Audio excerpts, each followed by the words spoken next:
అందరికీ నమస్కారం. భోజన సాధన అనే అంశాన్ని గురించి వివరించుకుందాం. వివరిస్తున్నవారు బాలసుబ్రహ్మణ్యం కలవలపల్లి.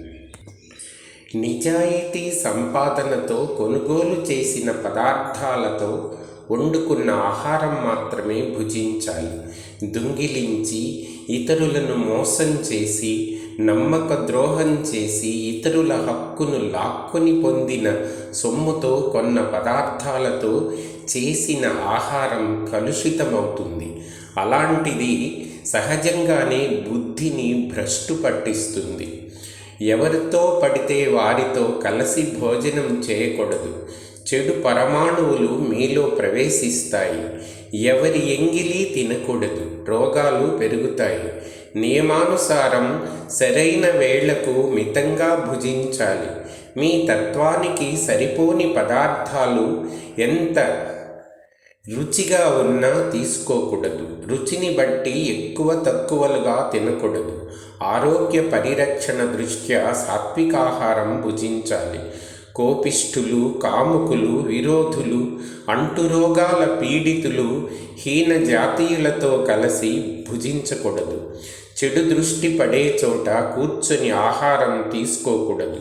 అతిథులకు, రోగులకు, గర్భిణీ స్త్రీలకు, గురువులకు, బ్రాహ్మణులకు, ఆశ్రిత జనులకు, ఆవులు, కుక్కలు, చీమలు, కాకులు వంటి ప్రాణులకు ముందుగా తినిపించి ఆ తరువాత భోజనం చేయాలి.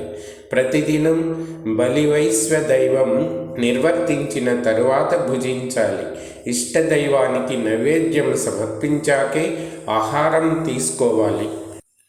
ఆహారాన్ని పూర్తిగా స్వీకరించకుండా వదిలివేయకూడదు. ఆకలి లేనప్పుడు తినకూడదు. జీర్ణశక్తి మేరకు భుజించాలి. నీలో అంతర్యామిగా ఉన్న భగవంతుణ్ణి తృప్తిపరచడానికి తినాలి. భోజనం ఒక యజ్ఞ కార్యక్రమంగా భావించి స్వీకరించాలి. నాలుకకు రుచిగా అనిపిస్తుందని తింటే తృప్తి కలుగుతుందని భుజించకూడదు. వండి పెట్టడమే పెద్ద కష్టం అనే వారి ఇంట్లో అస్సలు భోజనం చేయకూడదు. ఇంట్లో అందరికీ పెట్టి తినాలి. దొంగతనం చేసి తినకూడదు. పంక్తిలో పక్షపాతం చూపకూడదు. నీకోసం శ్రేష్టమైన పదార్థాలను ఉంచుకొని ఇతరులకు తక్కువ రకం పదార్థాలను పంచకూడదు. రోజు స్నానము, సంధ్యావందనం, తర్పణం, శ్రాద్ధం, బలివైశ్వాది కర్మలను నిర్వర్తించాకే భుజించాలి. భోజనం చేసేటప్పుడు మౌనం పాటించడం మంచిది. రాగి పాత్రలో పాలు పోసుకొని తాగకూడదు. ఎంగిలి పాత్రలో ఉన్న నెయ్యిని తీసుకోకూడదు. పాలతో పాటు ఉప్పును తినకూడదు. ఏకాదశి, అమావాస్య, పౌర్ణమి మొదలైన తిథులలో ఉపవాస వ్రతం పాటించడం పుణ్యంతో పాటు ఆరోగ్యానికి ఒక సత్కర్మ అవుతుంది.